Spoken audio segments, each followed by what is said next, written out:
Hi, everyone. Welcome to this month's Take This Talks Dev session with me, Eve Crevoshay, the Executive Director of Take This. This month, I'm really pleased to welcome Kimberly Voll, who is one of the co-founders of the Fair Play Alliance, an industry organization dedicated to addressing harassment and fair play across games. She has also co-founded her studio Stray Bombay. She has a PhD in computer science and an undergraduate degree in cognitive science.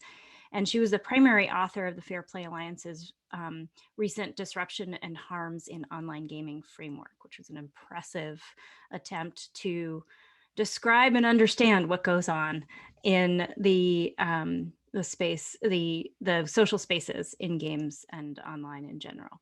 And I'm really pleased to have a kind of relaxed and open conversation with Kimberly and to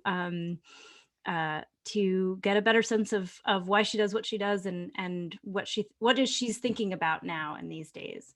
So I'd like everyone to welcome Kimberly today. Awesome. Thank you so much. So happy to be here. Always a pleasure to talk with you, Eve. So thank you for setting this up. I'm really pleased. This is actually a long time in coming because we've had many conversations over the last few years in one-on-one and we've done work together a little bit and so it just feels like this is the culmination of a set of conversations that are ongoing. So I'm really pleased that we can do it with everyone. So I would love to start by just having you introduce yourself to us and like what's your path? You have a PhD in computer science. Is that what brought you into games? And like what was that the path like? Yeah, definitely. I mean, yes, and You're right. Always.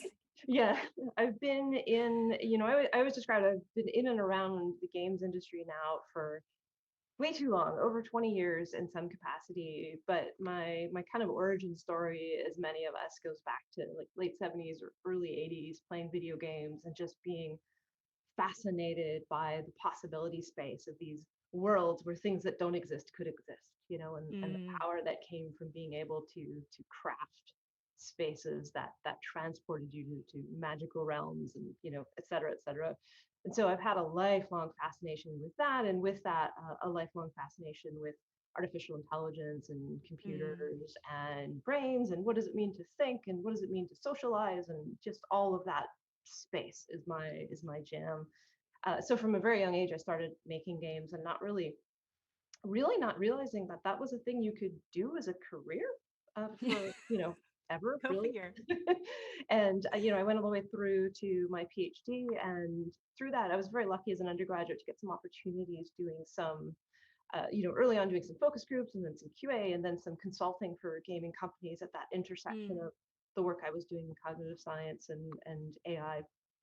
And then, after my PhD, I went to into the teaching realm, which is where you often end up as as an academic, and did that for a number of years, doing indie development on the side. And Mm. I'm from Vancouver, Canada, so doing a lot of stuff in and around the games industry there to support it. And then just over time, I sort of realized that I was doing more and more stuff on the game side, but my workload in academia was not lessening. And I felt it was time to do an inversion. And so I flipped that around, let's say 10-ish years. I don't remember exactly when, and have been full time in the industry ever since. So what I focus on really, just to kind of put a bow around that, is uh, all things sort of design and technical related to player dynamics, how we interact with each other, how we design spaces that bring about certain experiences in us, but also how they foster the ability for people to play well together has been a huge focus of mine for the Hmm. last 10 or so years. Yeah. So was it, I mean, did you come to the work feeling like that was the defining um, kind of thesis for you? Did you come thinking, I want to design spaces that are positive for players? Was that kind of the baseline for you? Honestly, no, I don't. I think I came to it pretty organically, partly as Mm. going all the way back to my childhood. And I was a very socially awkward child and struggled a lot to relate to others. But, I became fascinated with this notion of like, but what if you just make a computer talk? We could have this great conversation. It would be excellent. So I could be best friends with a computer, and wouldn't that just solve all the issues? Mm. And so that sort of kicked off some of thinking about spaces and what it means to be human in a space and what are the human-like qualities.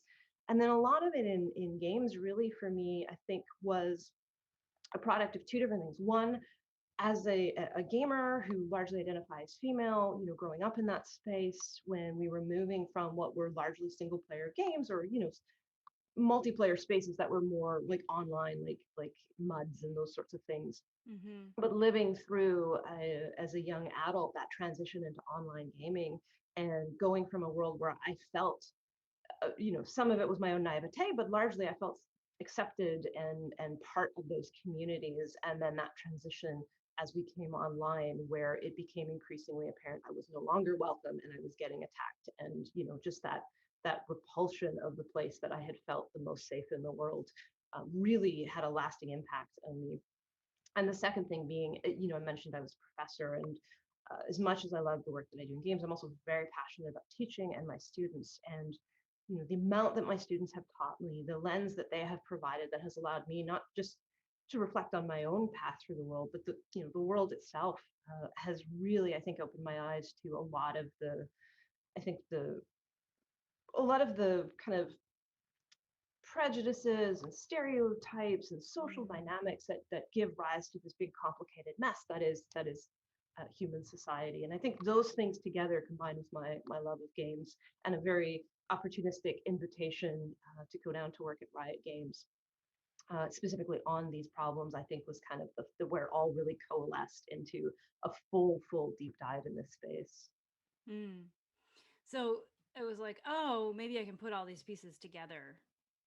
Yeah. Yeah, I like to say it's really all the same, whether it's the dynamics of the workplace or your friends or the grocery store or an online game. These are spaces where humans are coming together, and it has the full spectrum of good, bad, and ugly, and all of the challenges and rewards and amazing things that happen in those spaces. It's just where they transpire, and the quality and the availability of the things that we need to have successful interactions varies across those spaces, and where our mindsets are, et cetera, et cetera. Yeah.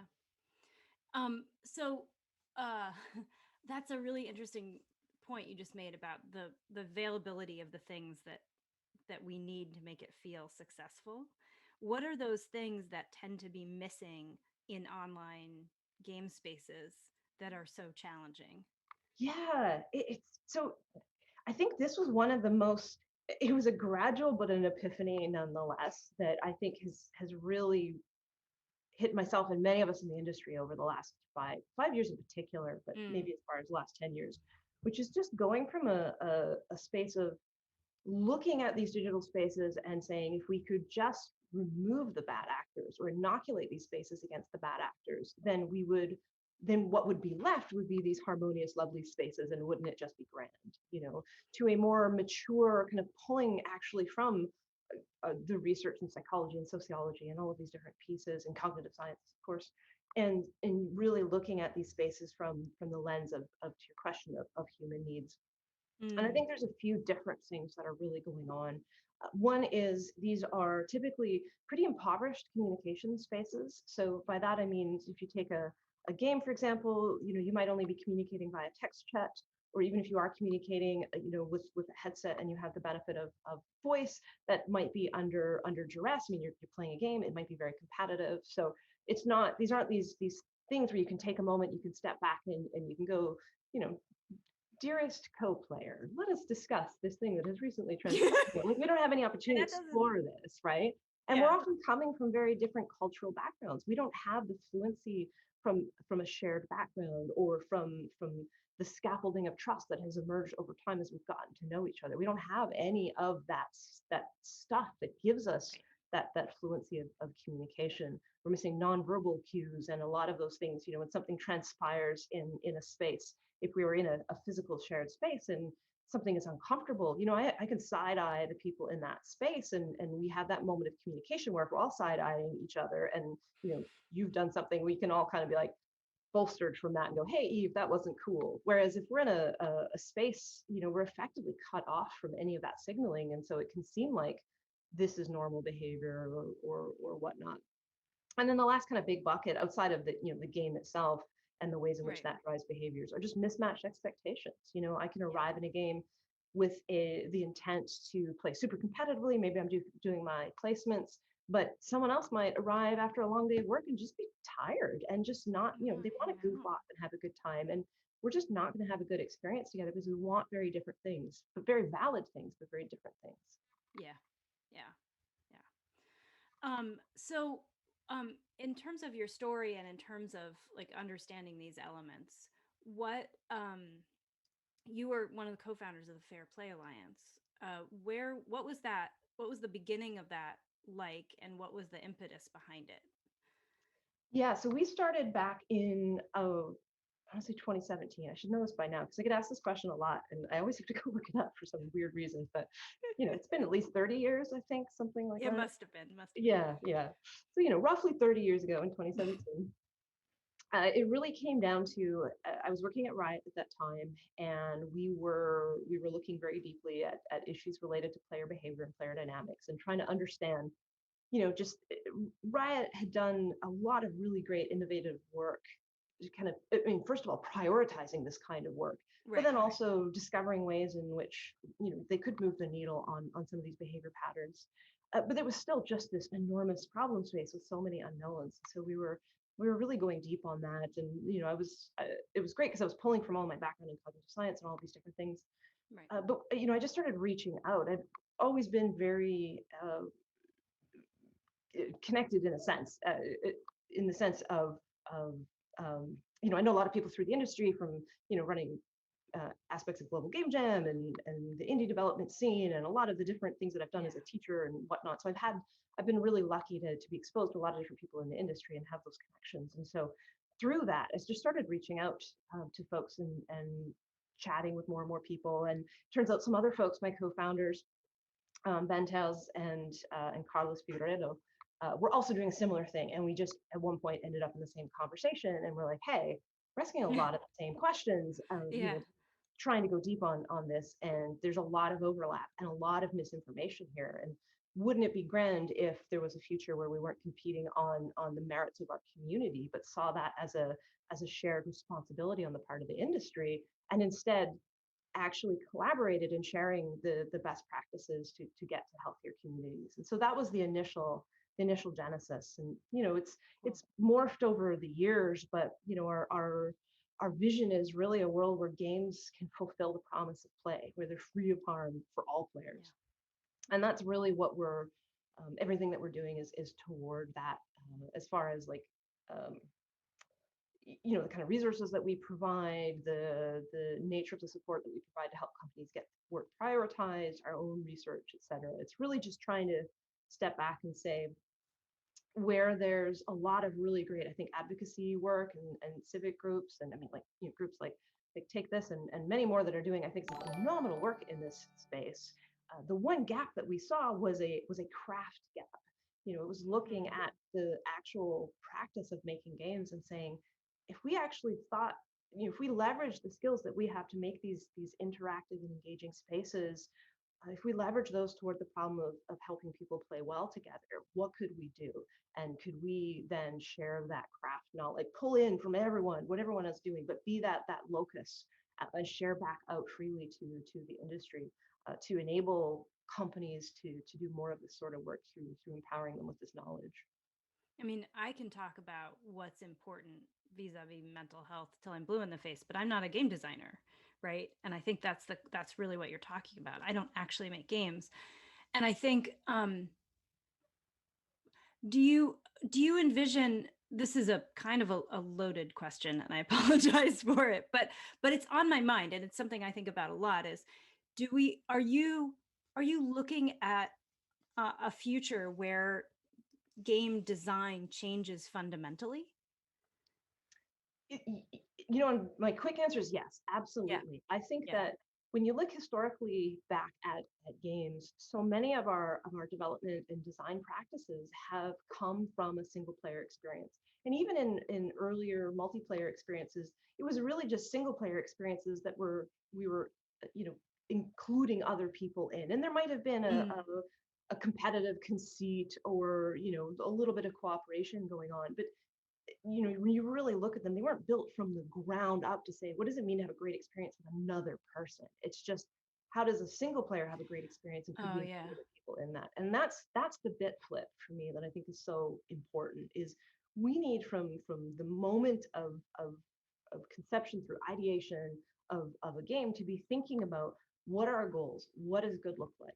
Not all multiplayer games are created the same, obviously, Hmm. right? Yeah. Minimum, they're going to be different games. But I mean, even what we call, well, how we define success in these environments would vary quite a bit. And so understanding, like, what does good look like for the game that we're making as far as the quality of the interactions? What are the risks? When you open up a game to people online, that comes with certain risks, and some of those risks might be a consequence of good intentions gone wrong. Some of those might be bad actors getting into the system, and some of those might just be people, as I said earlier, wanting different things.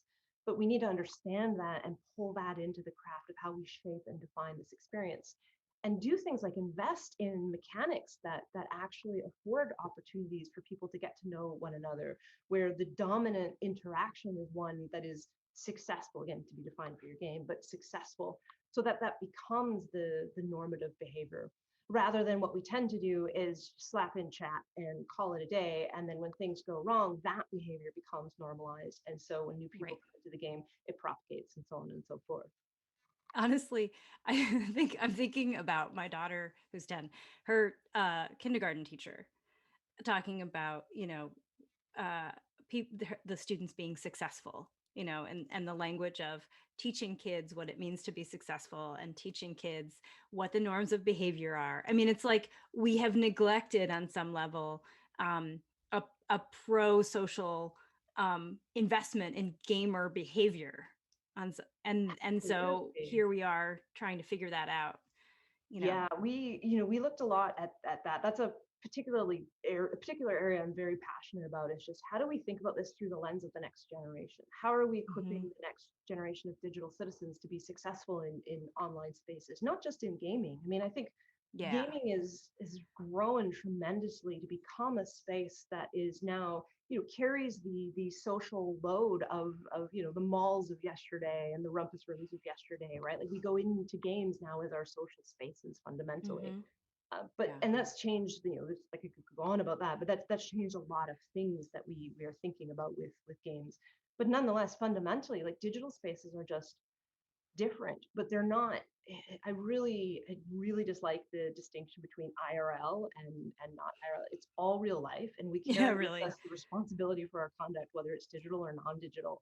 And as caregivers, as teachers, as setting up the next generation for success, we need to understand what good looks like there as well, so that we are equipping kids not just with the ability to understand their own conduct, which of course resiliency and how to treat others with care and compassion and navigate different cultures, etc. I mean, that's a whole huge investment that I think we're lacking in digital spaces for the most part.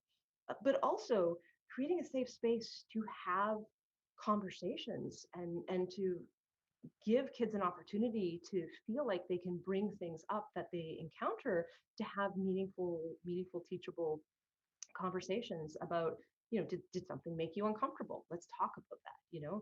And so often gaming is still, even now, with us being so far into the pandemic and so much having shifted online Mm-hmm. and through gaming. I mean, even today, there's still significant stigma around gaming as a non-valuable pursuit or a waste of Mm-hmm. time.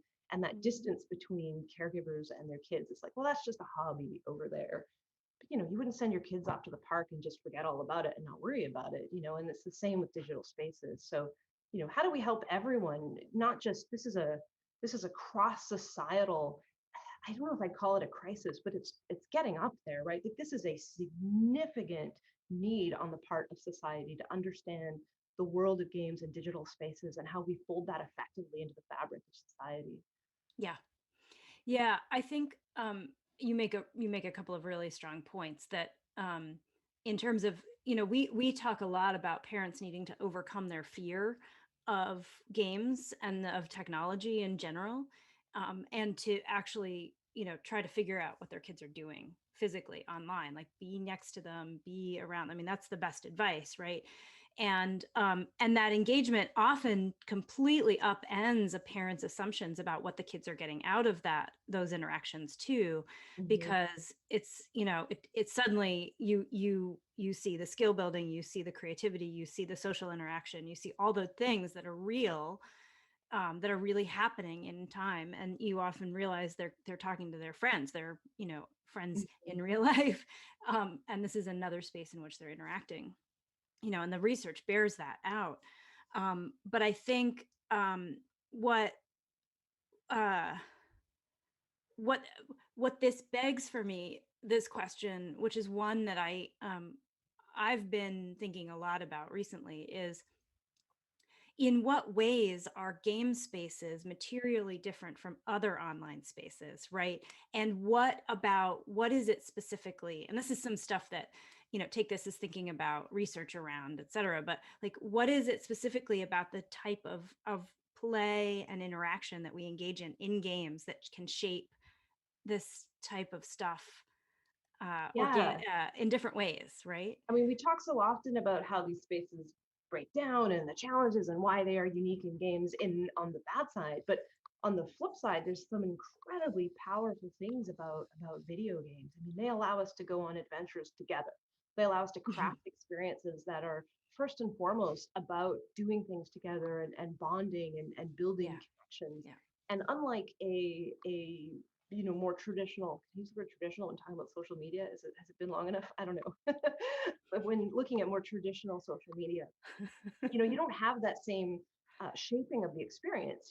It's really about a topic, and your only kind of give and take in that experience is just how you're communicating through text or whatever that particular form supports.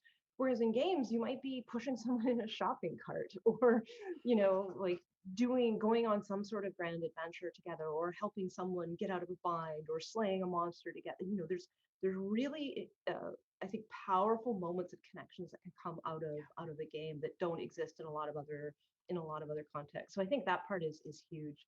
And just the fundamental power of play. So yeah, much of society, once you're beyond a certain age, moves away from play as a way to relate to one another. I mean, it might bubble up in little bits here and there, but we don't prioritize it. And games are special because they prioritize play first, and they cross all sorts of generational boundaries in doing so.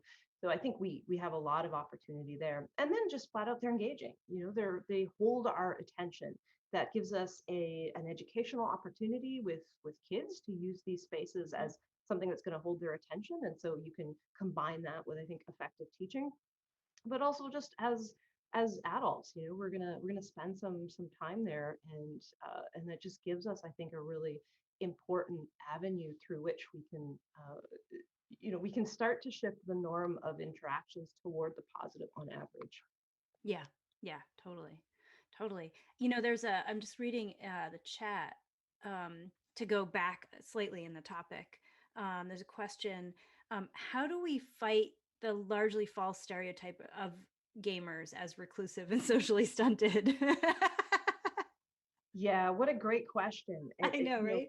It's so important that we do. I think it's a few. I mean, for me, I always step back and try to understand the causes. Like, why are we here? How did we get here? And I think that for the stigma, I think there's a few different defining mechanisms. One is just the historical look at games as, I mean, roughly paraphrasing, the utter debasement of society. Like video games have been thrown under the bus for decades now, and like we've done some things that have been questionable as an immature industry. But I think the maturity of the industry has not yet reconciled itself with how it's perceived in broader Oh, culture. yeah. Oh, for sure. And so I think that cultural mechanism is still one of the ways that we can start to normalize healthier patterns as well. So I don't just mean in terms of the sort of Hollywoodization of how games are represented, but just in terms of the examples that we're setting when we talk about games with our kids or in general, like holding ourselves accountable for moving away from some of the more derisive language or stereotypes, Yep. and asking for better representation of games and spaces, I think is an important part. And then another piece, really just from the point you made earlier, Eve, is education, is in the sense of educating the educators. I think that Yes. Yeah. as those of us raising the next generation, you don't have to be a gamer to be able to respect and appreciate what your child or the people you care about are getting out of games. But we don't capture that in a really meaningful way. And as you said, when folks are exposed to the richness of these spaces and what people are getting out of them, that really starts to shake loose a lot of this hardened stigma. And then the final piece that comes to mind too is also holding ourselves accountable to asking for more from our public figures, from our government leaders, et cetera, to stepping away from propagating these biases. It has Oh my been gosh. disproved, pardon me, so many times about the connection with violence in games. Like, can we stop that, please? Can we, have the conversations that we need to have? Can we talk about having balance in your digital lives? Yes, please. I do not advocate for anyone playing video games 24 hours a day. It is not healthy. Trust me, I tried it as a kid and it did not work. But like, let's have Yeah. meaningful conversations that aren't one extreme or another, but like let's commit to finding the middle ground there and having the conversations that we really need to have, while recognizing that games are here to stay and they're a very important part of our society. Yeah. So stepping back, I mean, from this really important conversation, kind of into a more macro, um, what, um, in terms of, so you spent all this time putting together this Fair Play Alliance, this framework, right? The disruption and harms in online gaming.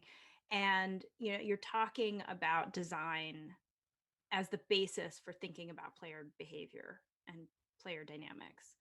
Um, what what are some of the next steps in that work, in that education of the industry? And because it feels to me like, there's the parent piece, which we also are working on, and like, how do we change the dynamics, the public conversation, which also has to do with like, what's the regulatory environment in which games Mhm. has to operate, right?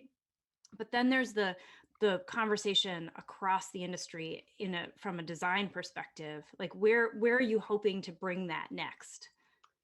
Yeah, so just for the benefit of the audience too, so the framework itself is a categorical look at the nature of disruptive and harmful behavior across Yeah. games. So one of the challenges we've faced has been trying to move us away from the word toxicity. There's nothing Yes. inherently wrong with the word. It's just so ambiguous, and it just implies that all bad behavior is somehow the same, right? It's just this one bucket of just get the toxicity out, or get the toxic people out, or and As if it were that easy. as if and it's held us back so much, and not there's no specific like anyone to blame for this. I think it is a Right.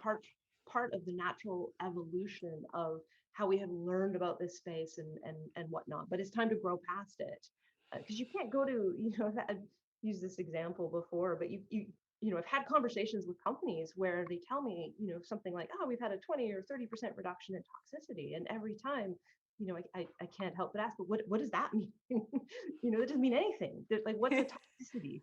Like, can you just count the toxics and get them out? Like, oh, I 5 hate speeches. Like, there's so much richness to what is unfolding in these spaces that cannot be captured in the removal of a single term or phrase, right? Yeah. So I Yeah. think the real thing we were trying to do is saying, okay, everyone, hold up. Let's take everything we know today across the industry, pulling from civic society and academia, and I'll give a shout out to the ADL, because Yeah. they co-created this with us and were a tremendous support, with their knowledge and expertise in addressing matters of hate in online spaces and more broadly. And so we pulled this all together and said, okay, let's just create a categorical understanding of this, that it's not about like, you must use this term, you're using the wrong term, not this term, this term. It's more about a push to get the industry using more specified language. So, okay, you're talking about toxicity, but what are you talking about? Hmm. Is it more hateful behavior? Is it more just general disruption, like mismatch expectations and all of those different things, and, Yeah. and teasing that apart? And then from that, to segue into your question, then can we then start to bubble up uh, already the things that we know as far as best practices for how to approach these problems? So both from a reactive, stuff's going down in the game. So what do we Yep. do about that kind of model, which is kind of where most, if anywhere, where most game companies are today, is more of the Yes. wrist slapping, Yeah. which is there's an important component of that, but it doesn't work very well in isolation at all. To the how do we build games, as I mentioned earlier, from the ground up differently, and how do we Yeah. think about this differently, so that we're actually crafting spaces that are not just fostering greater resiliency in individuals, but resiliency on the part of communities, and greater social cohesion. Societies or gaming communities, pardon me, that are more robust in the face of bad actors, that can repel bad actors more organically and are equipped to be able to do that, and that have as their foundation healthier interactions and expectations and all of that. So where we're at today is really, we've got a few things already published out there. We're always looking to connect with more gaming companies and developers to produce more resources. The one thing I will point out is we are all ourselves full time in the industry in some Yeah. capacity.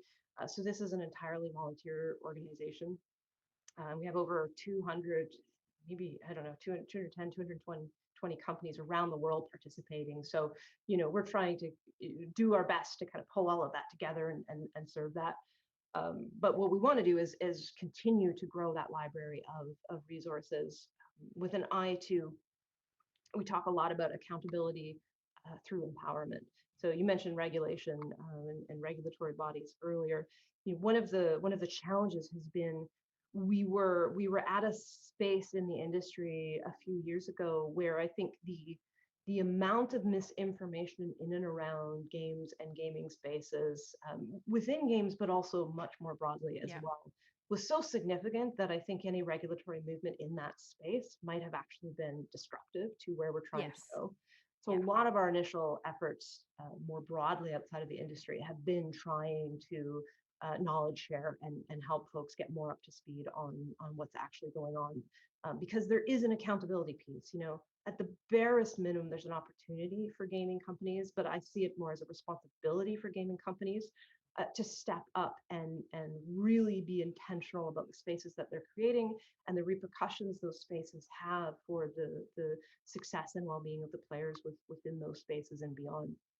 And so really just trying to push for more of that, while the accountability through the empowerment is saying, I'm not asking anyone to go do that who has no idea how to do that.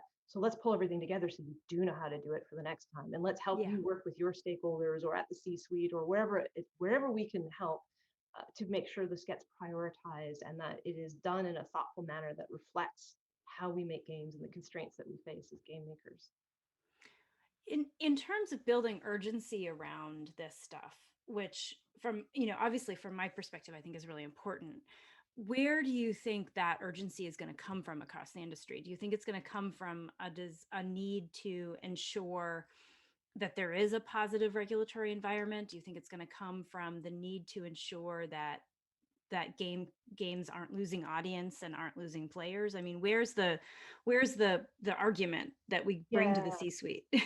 yeah. I mean, so it's a tough one, right? Yeah. Because I think it is the sort of thing for which we've still got quite a few gaps as far as, I somewhat cheekily made the example of measuring the toxicities earlier. You're right. One of the other, hopeful things we gain out of the framework and as it matures is the ability to actually have meaningful measures, KPIs that we can point to that, Right. that can now say, given this level of investment, you can expect to see something akin to this, or you should be seeing something akin to this, so you should invest to get there.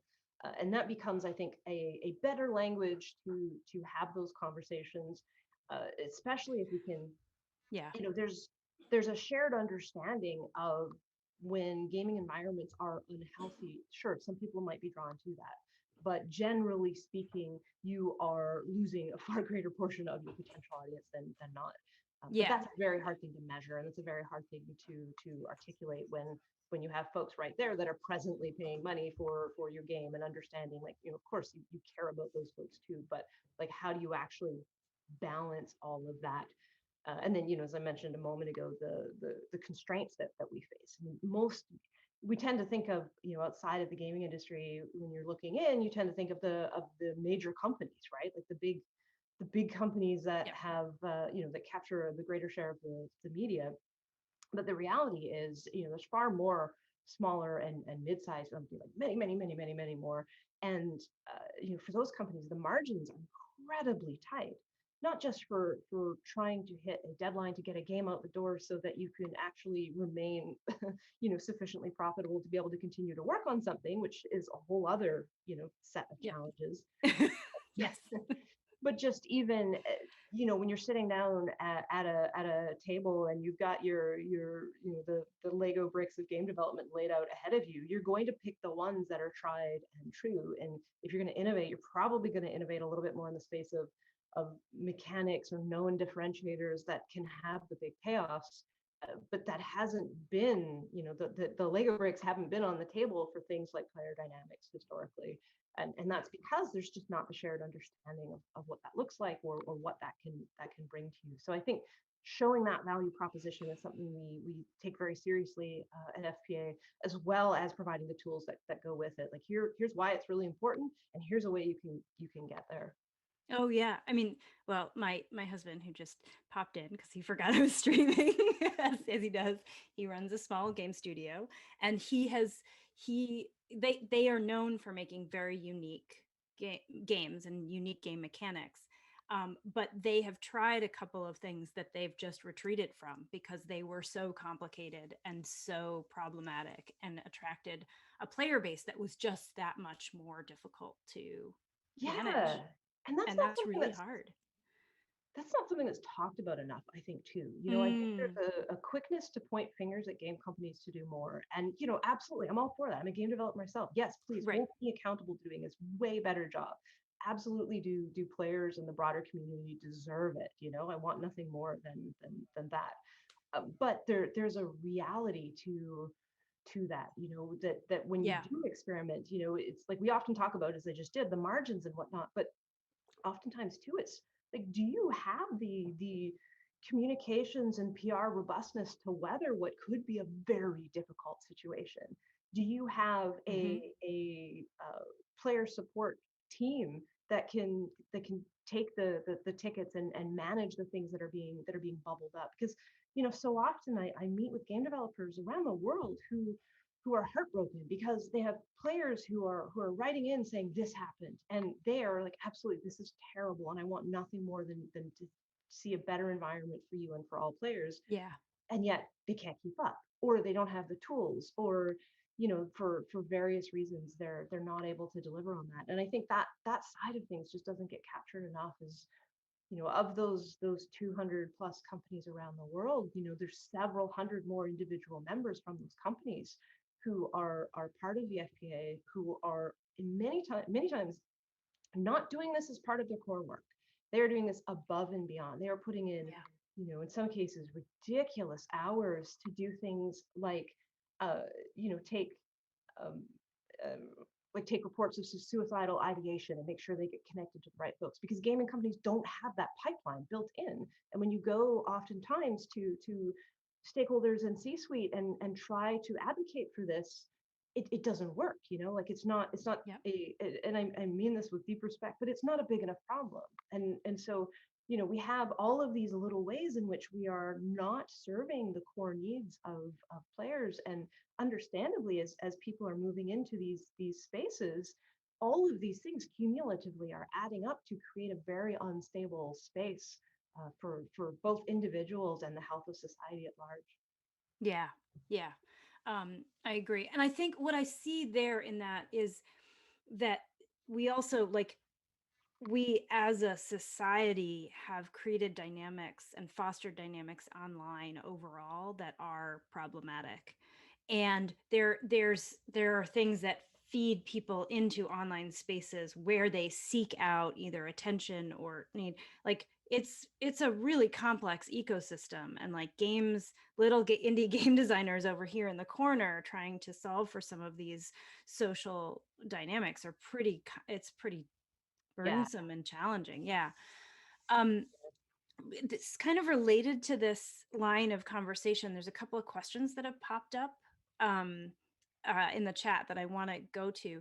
And one comes out of a comment from Storyteller for Hire. It said, each game seems to breed their own type of community. And this is kind of what we've been talking about. I don't want to drop names, but I think right away of a newer game that just has a quote mean community, right? And so the question based on that is, what factors contribute to variance in the differing levels of harassing and or gatekeeping behaviors in different game communities? Like, what do we know about Yeah. what leads to this kind of space or dynamic?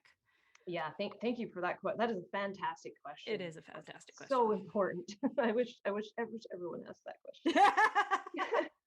I mean, so I think there's a few things, and I'll caveat this by saying we're learning more every day. This is Yeah. this is a rich space at the frontier where there is a lot more work to do. But of what we know today, I think that one of the pieces is how we set the expectations from the very get-go. Obviously Yeah. this is parking games that are already live and running, but when you're thinking about bringing a game to market, going through things like understanding your code of conduct and the expectations for that space. And then critically, like this is, I think games are trying to do a better and better job of including codes of conduct. So like fantastic. Thank you Yes. for Yeah. that. But I think the piece that is still often missing is kind of all of the surrounding work around what it means to have a successful code of conduct.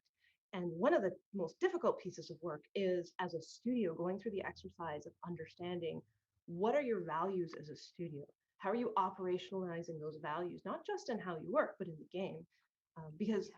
how you work will reflect itself in the game, because it will reflect itself in Thank how you you. manage problems. Yeah. And I think that we just keep saying that play out again and again. And so I think that is a really big thing. Like what does good look like for your studio? What does good look like for your game when it hits? And this is before it hits, like do this homework early on. And then use that then as a vehicle to understand what those mechanisms are. If you are a very competitive game where potentially you have sources of conflict or competition over, I don't know, resources or whatnot, Hmm. Hmm. understand those points of conflict and then ask the very critical question of, is this necessary? It's okay for the answer to be yes, but what I think is not okay is when we don't ask the question and then authentically explore it. Understand, do you need to insert this point of conflict? Because if you do, you are making your job harder. You are Mhm. making it more difficult for players to have successful interactions. And so you're going to need to offset that in other ways, And I could rattle off lots of fantastic games that are very competitive and are very conflict oriented, and the games themselves are fantastic. But let's just recognize that it gives rise to a different atmosphere that can make it harder for players to get along. And then I think the other thing to think about too is we often also tend to think, and I say we as game developers, and I'm sure there's lots of people that are like, hey, I don't do that, and that's awesome. But I think I've had a lot of conversations with folks where we tend to look in snapshots. It's like we have a lot of measures for day one success and blah, blah, blah, all of those things, but Right, right. we tend to just look at the snapshot of a player's interactions. Like, okay, I'm in a game with you right now, and stuff is unfolding in this particular game, but we don't look at how that evolves over time. How does the nature of my interactions change over time, and what are we doing as developers to foster a healthy journey, to foster Mhm. actually building trust and bonding? Because so often I think game failures, not to put too simple a point on it, but much of like the really bad actors is a tiny percentage, like 0.1%, Yeah, because most of the gaming yeah. companies I've ever interacted with, it's very, very small, very destructive, and very important to deal with. But that leaves the 99.9% other folks. And there's, a big chunk in there that is really us pushing players past the limits of the trust that's been established so far. We put Mm. strangers in a game that you're now dealing with cross-cultural communication, which is wonderful but difficult. Like, let's recognize how hard that can be. And you're throwing them in a competitive environment, and you're being like, well, good luck, hope everything goes swell. Yeah, you know yeah, but how do yeah. we broker those? Like, how do we shift our thinking toward things like a more social first form of matchmaking? How do we think about not just the black and white binary of a friends list on or off, which I always say is akin to you're strangers and then you're married, like that's it, right? There's nothing in That's between. great. Yeah, yeah, So how do we actually tear that apart and say, no, actually, it's not that simple in online spaces. These are rich spaces with all sorts of different connections. Why are we not trying to understand that and create tools and systems that support that in resonance with the game itself? Because when you're having a great experience with other people, guess what? The game is so much better, and when you're yeah, when you're fighting and you're feeling insecure, and you stay on mute all the time because you're part of a vulnerable or marginalized community that's always being like, that's terrible. That is a terrible experience, and we need to be investing in these sorts of things that are much more mature and forward looking at what it means to spend time together in a game effectively, and have that be a great and welcoming experience. yeah, yeah. And I think there's another question about corporate social responsibility towards users, which I think is interesting because what you're talking about in terms of game dynamics is also it's about player retention. It's about success of the game versus thinking about this as a social responsibility. And I think Yeah. that's an interesting thing to pick apart. Like, is it both and, or is it really not about social responsibility in this case? Can I just say, you have an amazing audience? These are just such terrific I questions. know they're great. It is, yeah, gosh, I think about this so much. Yeah. So I think there's a couple things. One is the uh, looking again historically over games. If you go back 10, 20 years, video games were a box product. They were a thing you Yeah. took off the shelf. And Yeah. today they are worlds with full social ecosystems that Yeah. can have long lasting impacts on the individuals playing those games as well as the surrounding society. But talk about a shift from the set of responsibilities of the box product Yeah. to now. And I think that's fascinating for a variety of reasons. One, as a gaming company, what do you do with that? So much of our practices and how we think about games are still, the box product model. We're not thinking about this broader thing. We haven't structured our companies to take that into account. This Hmm. is a terrifying space where suddenly you're making a video game, and you're an expert in mechanics and economies and all of these different things that make a video game what it is. But you're not necessarily equipped to handle when someone appears in game with a Black Lives Matter sign that you weren't expecting, and now Yeah. someone is responding to that. And so suddenly you have social activism. And that might be a powerful and important stage in society, that social activism is moving into game spaces in a really meaningful way. But we can't confuse that with the with gaming companies being equipped to know how to handle it, to know what to do with that. Oh, So I yeah. think there is a really important corporate social responsibility here, but it's all a mess. I think there is at an individual level a deep and authentic desire on the part of many, most even developers, to do more, who are both stepping up and asking more of their employers to say, give us the space to do these things. We want to celebrate pride in game, prioritize this. We want to make a stand, as far as Black Lives Matter, or all of the various and very important um, uh, matters that we face as a society. That we want this. This is important to who Yeah. we are and what we want to bring to the world. And so, from the inside, I think employers and gaming companies are wrestling with this. And then on the outset, players as well too are asking, rightly so, I think, for more. And so it's just a blurry, confusing line, I think, for a lot of companies. And we got to get it figured out. It's not just like, well, I don't know, whatever. Like, we're here, but I think there's a recognition there that is like, that's a big piece of investment right now. Like, who are we as an industry, and who are we going to be 5 years, 10 years from now? Because I think it's fundamentally changing. We are at a massive inflection point. Yeah. Yeah. And I want to go back to what you were saying about, the structure of game companies and the assumptions around what we need, and uh, is fundamentally changing and has fundamentally changed, but we're still, I think, catching up to what that means in terms of what how we think about the importance of the relative importance of different functions, and the ability of people to communicate across functions, and where player dynamics shows up, and where community management shows up in the process. And I think, because one of the things I talk about a lot, um, in terms of mental health, is that, the structure, the values, as we talked about already, and the structure of a company have so much to do with the outcomes, right? Mhm. And so I'd like to dig into that a little bit more. Like, what are the structural things that you think are shifting and need to continue to shift, like, fundamentally, to address this kind of stuff?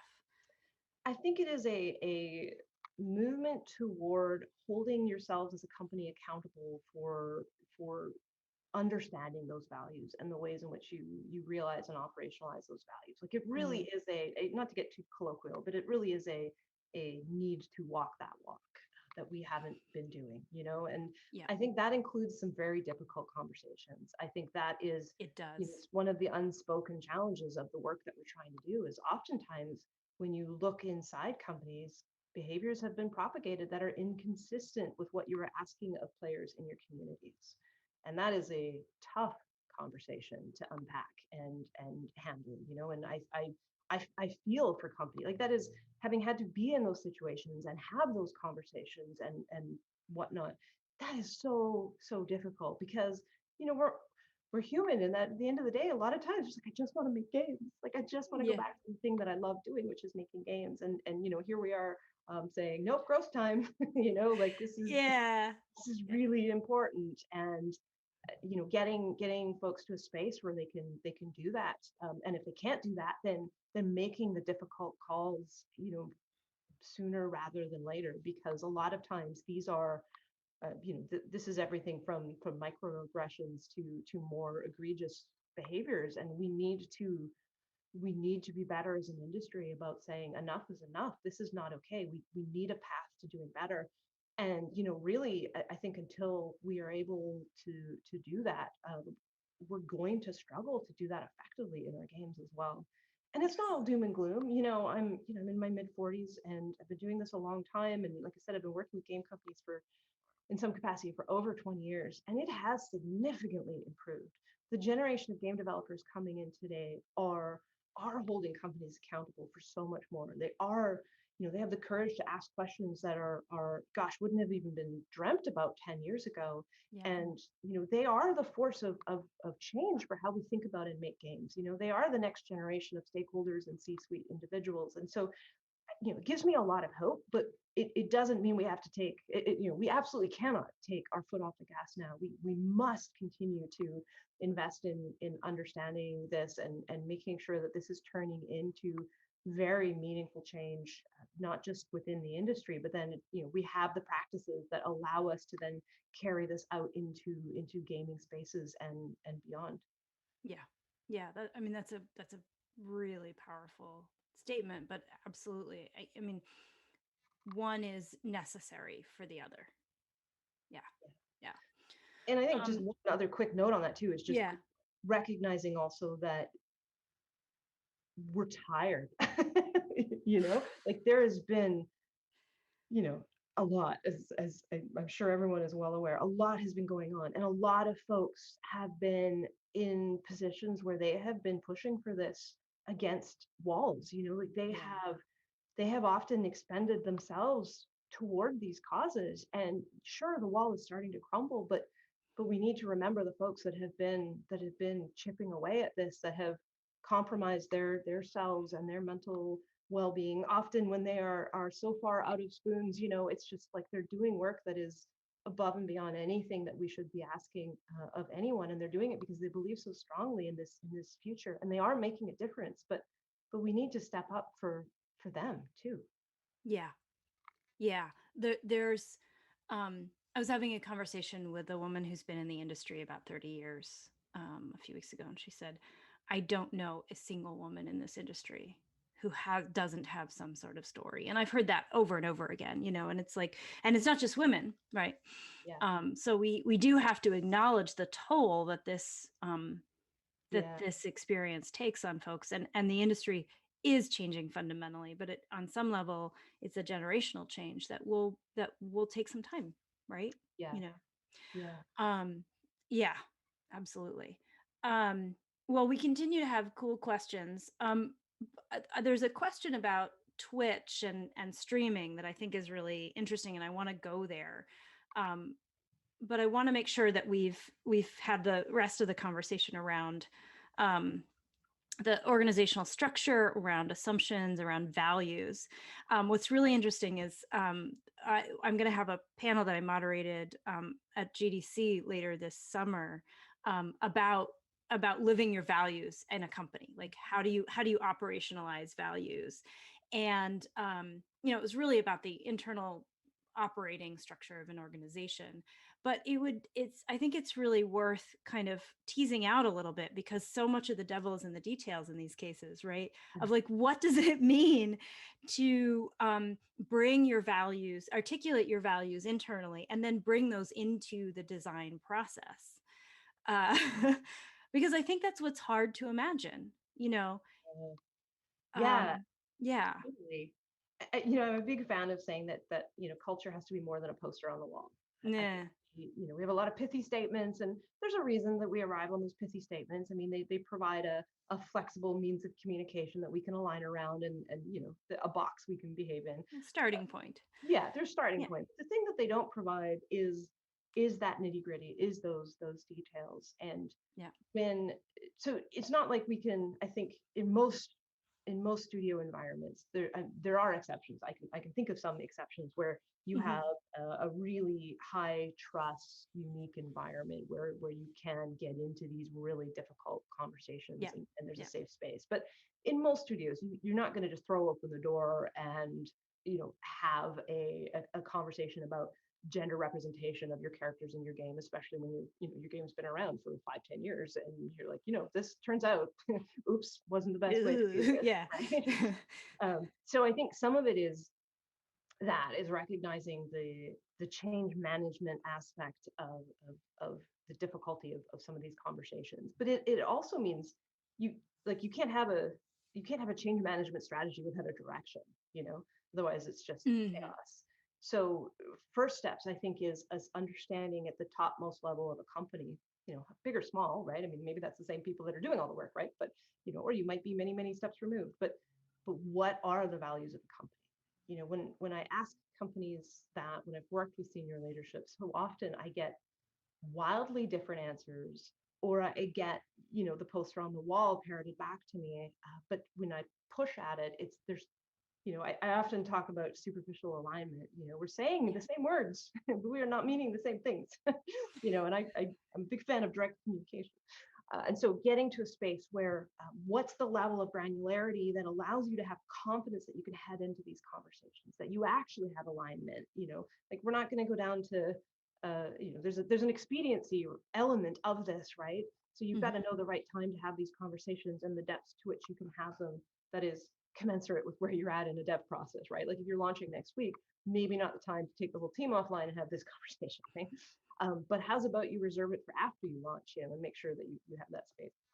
But yeah, understanding that at the company level and feeling really confident that when it's not just the pithy statement, but you understand those core values and you have some examples. If this transpires in a game, let's talk about this. What do we think all should happen? And let's have the courage to have those be different so that we can have that meaningful conversation. Rarely are they the same. And there's some really, really powerful conversations to be had there that will do nothing but strengthen your company if you can get that alignment. Because ultimately, it's not about, if you can't get that alignment at the top level, then you're always going to be fighting this force that is making decisions, whether, with the best intentions, super authentically, that are oftentimes going to be pushing in a different direction than perhaps a lot of folks at the company or what players want, et cetera. So you need that first, and then you need the ability to step back and look across your portfolio, whether it's an upcoming portfolio or live portfolio, and understand what's the delta, what are the gaps, figure out what the safe space is where you can actually have that conversation and be able to say things like, hey, we make this statement about DEI, diversity, equity, and inclusion in our office, but here's this character. And sure, maybe this is the most well-designed character, and they have incredibly high degree of integrity with respect to who they are as a narrative entity. But that narrative entity is propagating values that when you're exposed to them regularly are probably maybe, at least maybe contributing to a negative interpretation of the world. Like if you have a character that just I'm using an extreme for illustrative points, but like if you have a character that is written to be racist, right? You can't use it as a cover for dumping racist remarks into your game, right? You're like, well, it's just the character. And while I rarely, not ever, sadly, but while I rarely see that as an actual argument, I see a lesser version of that very frequently. It's like, well, like, that's oh, the character. that person's a product of their time, or that character is a Yeah, yes. and not being afraid to do the big change and weather those kinds of disruptions. And and I get it, it's really hard. And if you're down to like questioning whether or not you're going to be able to continue as a studio, like this sort of stuff can completely undermine a studio. We're not always in a spot where that exists, but at least at least that you're there, then you're making an informed decision about, yeah, this is a problem and we see it and we're not in a position to deal with it right now. That is so much better than sticking your head in the sand, or than having, within your company, your team members, your employees, themselves trying to wrestle with this and feeling like they're actually, bringing real change, but they're getting shut down and knocked down because you just haven't called it out, but you're really like, we're not ready, or you're just not willing. And like the first and most important step is to reconcile that, understand where you are as a company, and then use that for your change management strategy for how you are either going to change your existing titles or you are going to move toward a different approach and the rate of change that you can support as a studio in future titles, etc. Yeah, I mean, I related to that. I'm thinking about, there's been a couple of titles recently that have been announced that are like post-apocalyptic or revolutionary, that are like, oh, we're not political. We're not talking, our games aren't political. Yes, they are. Yeah. They are political. They're fundamentally tied to a specific worldview and a specific set of conflicts. Like, have those conversations, be transparent about them, or you are responsible for the shit that you put out. A growing need to help companies in that too. Like, I think it's okay for a company to say, hey, yeah, we recognize we need to own this, and like we have no clue how to. Right. You know? It is super complicated, which is why companies take that think that they're taking the easy way out by trying to say it's not political. But like embedded in that are all kinds of implicit messages. Yeah, And it is so much better for your audience, for yourselves, for your players, for society at large to have the actual conversation. It is yeah. much more productive. Absolutely. Yeah. And I Yeah. think that's where we can show greater support on the part of like toward the industry as well too, is in calling out how difficult these things are. I think that I don't expect any company to know immediately what to do with like a lot of times people call out companies for allowing inappropriate names to propagate. And sure, yeah, I mean, some of those are very obviously not okay, and some are just Right. bastard finger and sure, know your audience, da, da, da, da, right? And then some are in that little in between space where take the word gay. It is that is a this could be somebody who is celebrating who they are as a person or their community or all of these wonderful things. This could be a person who is taking the opportunity to explicitly or implicitly, attack a marginalized group.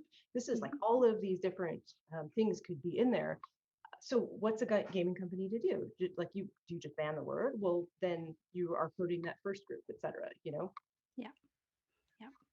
Yeah. Sorry, it seems like everyone in my family is gonna stop in and say hi today on stream.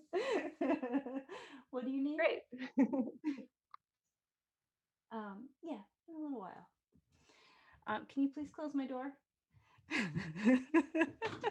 One of the nice things about online is I think you get to see so much of who we are in I a know, really and nice this is the way. thing. Our Yeah. lives are full, and we are full spectrum. Like just like these conversations are nuanced and complicated and full of color. Like that's who people are. Yeah. So That's are we, who it turns out. families are. And I talk a lot about showing up as a full person, right? And Yeah. that's hard to do, and it takes a lot of support. But the truth is, and it takes some courage. Like it takes some of my emotional energy to stop and turn around and have a Yeah. brief conversation with my daughter. And so those things are hard, and that's like a microcosm of what we're talking about when we talk about companies. And I think that game companies are so in the habit of just pushing aside all of the social relevance, pushing aside Yeah. all these ideas because they've been given the permission and the space to do that. And suddenly, it's not a gotcha thing. I mean, it can turn into one on social Sure. media Sure. for sure. And that's where the fear comes from. But in terms of like what the opportunity is and what the space is, it's Hmm. much more nuanced. And there is the opportunity to do that for sure. Yeah. Yeah. And I mean, it can be scary too if you're a smaller company, and we're all well aware of what happens when the internet gets mad at you.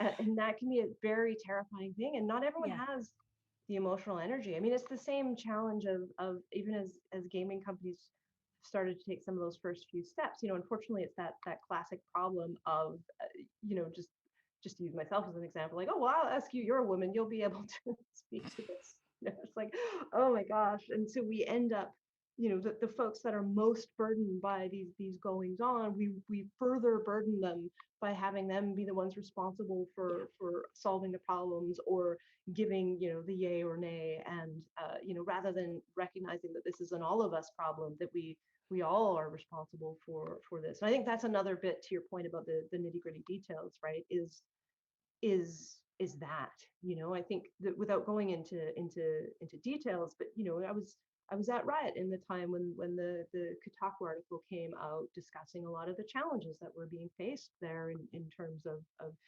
gender and beyond equality. Mhm, And mhm. one of the most heartbreaking things to see was there were so many people who very authentically wanted to be allies and support and demand better, running into the group that was just, and I count myself a little bit on that latter group of just, we've spent so many years in this position, and many of us don't have much left, and it all Yeah. just blew up, and all of these well-meaning folks are coming to you saying like, what can I do, what can I do, what can I do? And you're And like, for many people "Ah." were just like, I can't even think, Yeah, and it was just, yeah, it was a very, very challenging and tumultuous time for sure.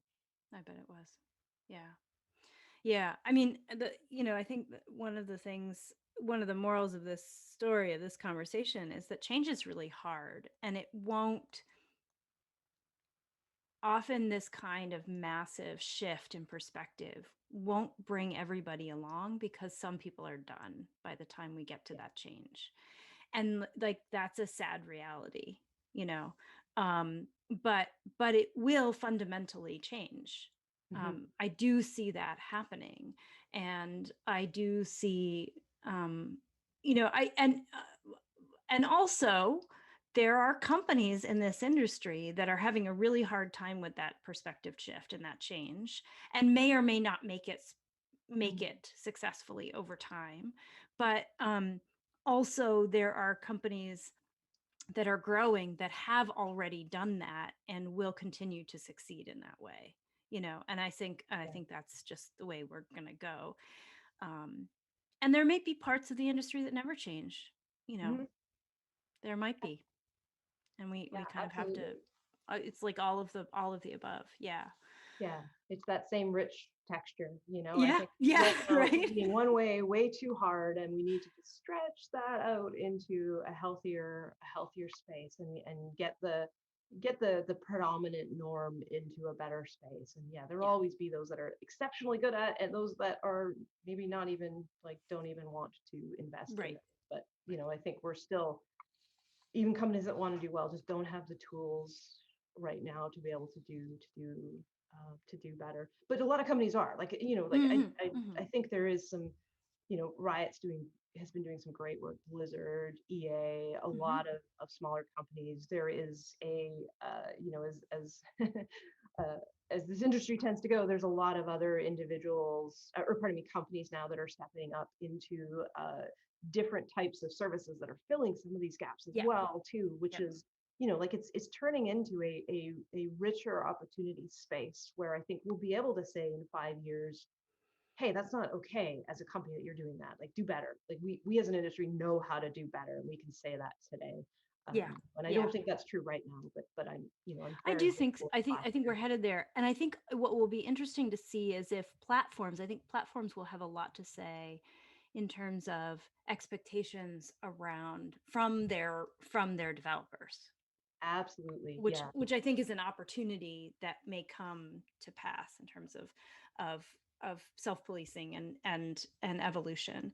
Well, a lot of Um, these tools are not, I mean, they don't sit in the core competency of a game company. yeah, Not even just like how difficult it is to deal with things like, activism and extremism and whatnot, yeah, but just like literally you have to write a game and a voice chat parser, like that's those are two very big things to do. And so I think platforms have an opportunity to both invest in that technology to make it accessible and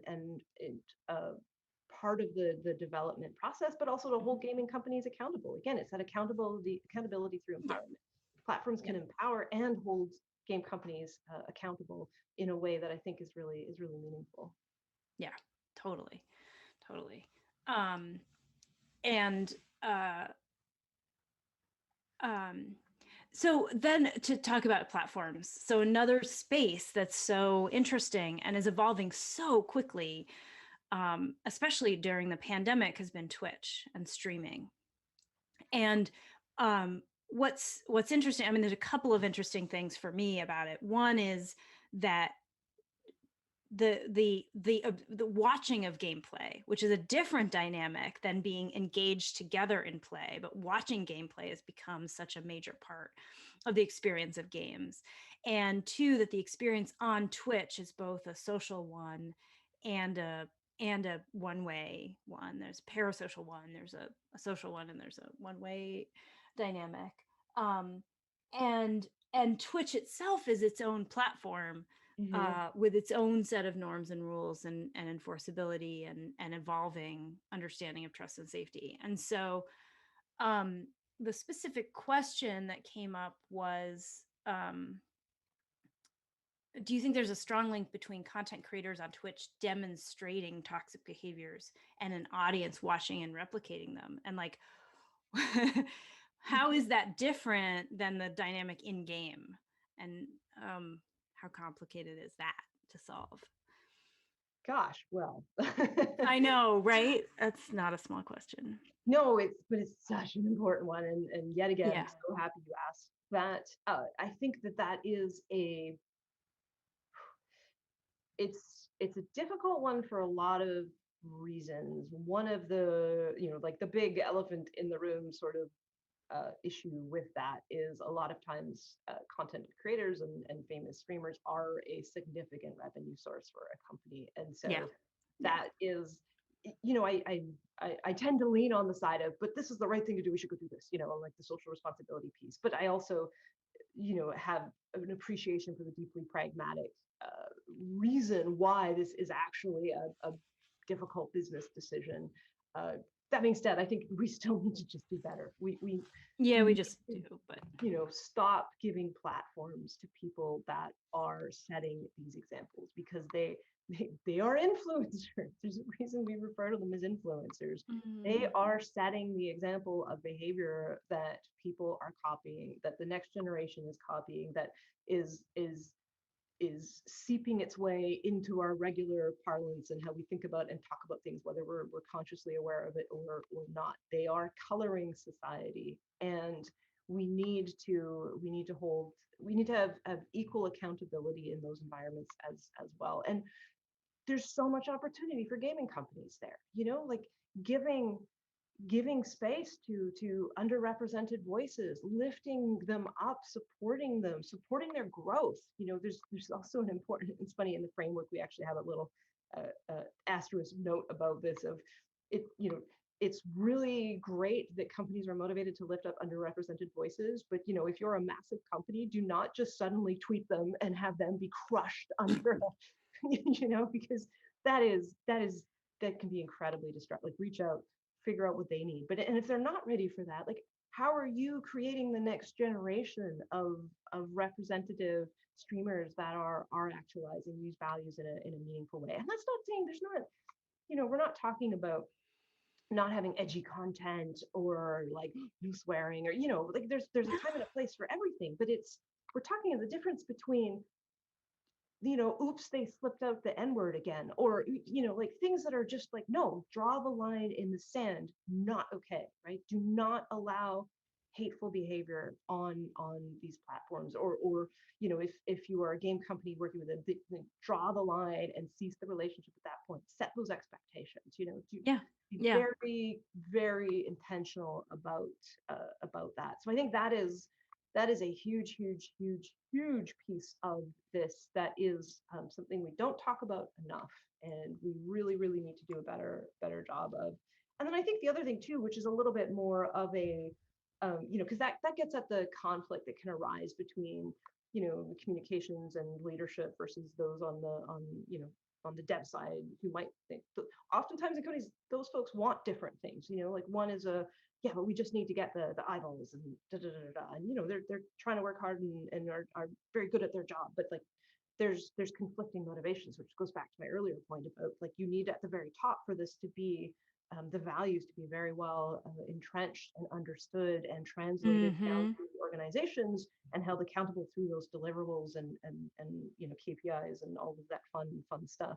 But the other piece is, these spaces, just continuing the theme of the evolution of society, to your point, like watching games and creating that shared space, there's a surprising amount of texture to the nature of those experiences. There's the sort of wall of everything and emojis and all of the things that are a lot Mm-hmm. of people think of with Twitch, that are like this really fascinating wave, right? Like, they're just this thing that is moving through, and you can jump on. It's like, you're hopping on a mosh pit, and I say that like I'm cool, Yeah. I'm not, but like this idea of just like moving with the crowd, and that being a very rich and meaningful experience of feeling like you're part of something that's bigger than you, and knowing the buzzword and how to fit in, and like that's a really, really powerful and fascinating space. Yeah.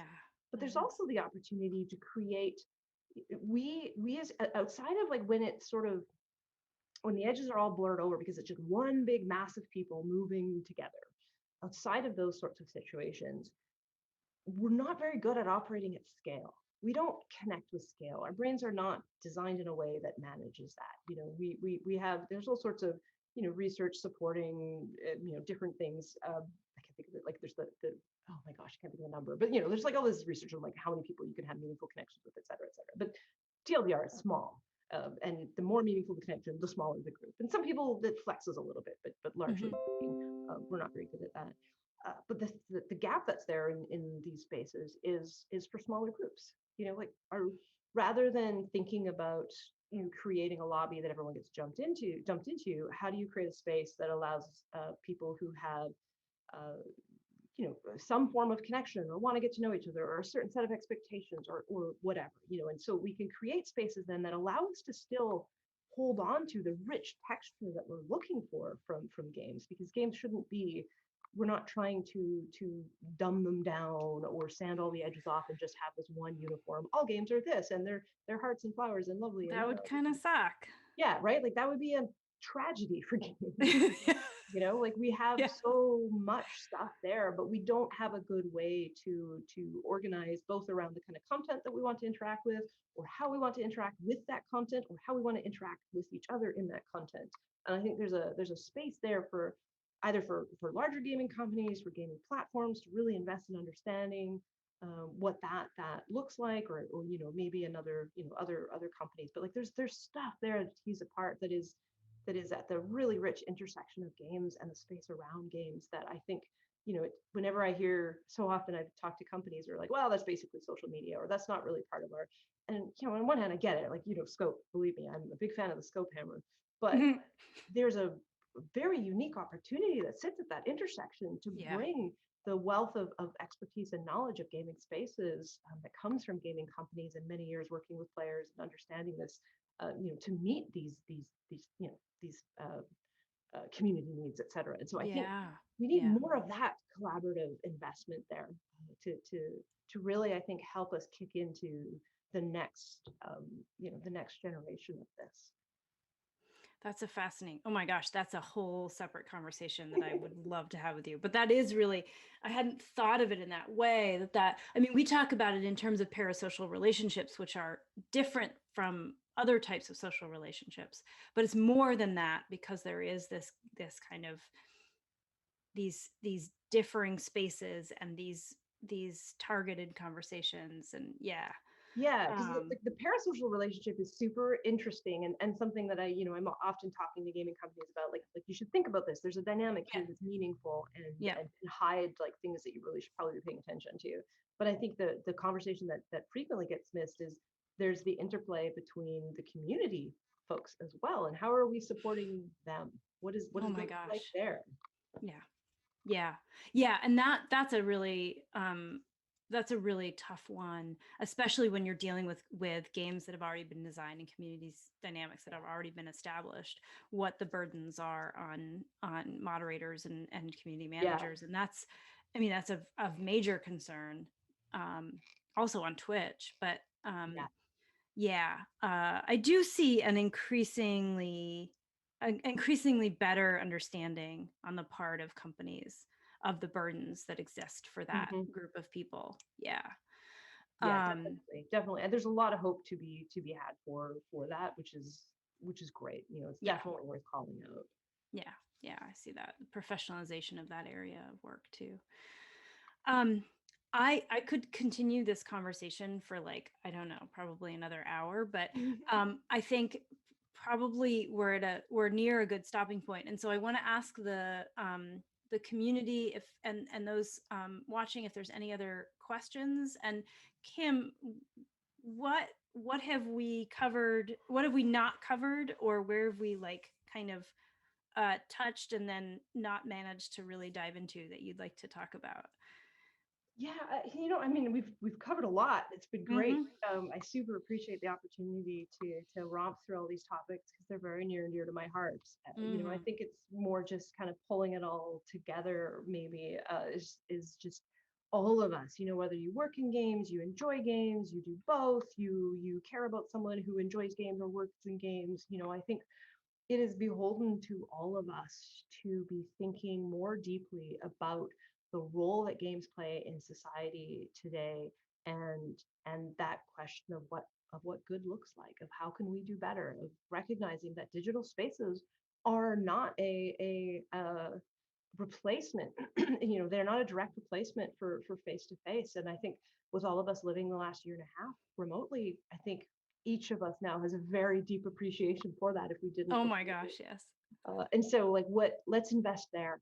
I think for too long, I guess this is the point that maybe I didn't directly get to. It's just for too long I think we've thought if you just put people into a digital space, that's enough. They will naturally be humanized.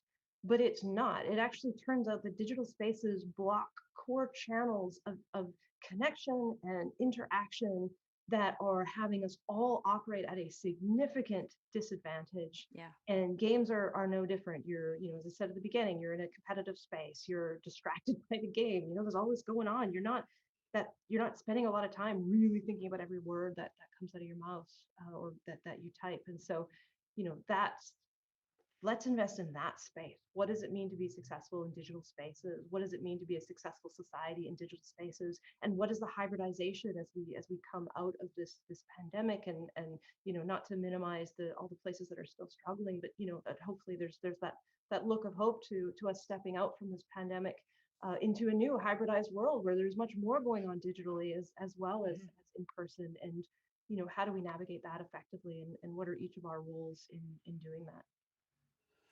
Um, I mean, so much of what you're saying comes back to principles of intentionality, clarity around communication, clarity around values, um, and also and thoughtfulness.